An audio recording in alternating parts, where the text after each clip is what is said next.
Welcome to the Podkey summary of WWDC26 Platform State of the Union Recap from WWDC 2026.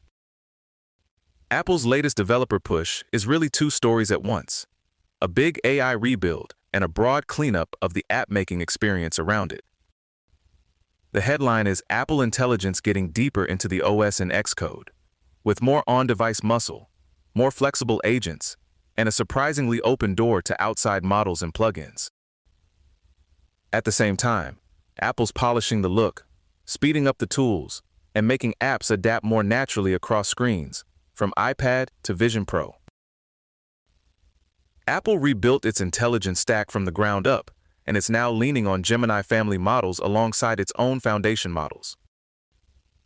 Developers can feed those models images, tap third-party cloud models for heavier jobs, and use dynamic AI profiles to swap tools or rewrite instructions on the fly without rebuilding the whole app.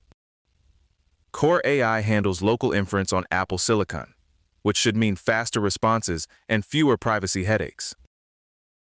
App intents now expose app actions directly to Apple Intelligence, so Siri can understand natural language requests and actually do useful things inside apps. View annotations push that further by letting people act on what's on screen just by asking, which is the kind of feature that sounds obvious once somebody finally builds it.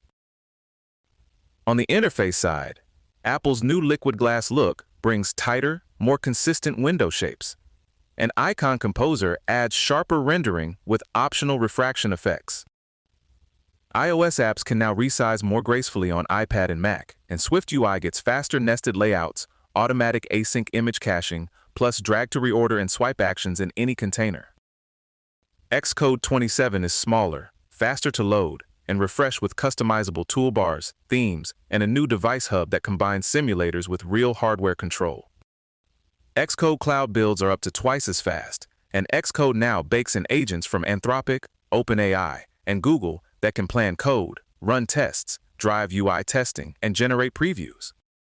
There's also a plugin system for custom agents and tools, with GitHub and Figma already on board, and a spatial preview framework that streams 3D content from a Mac into Vision Pro for live iteration.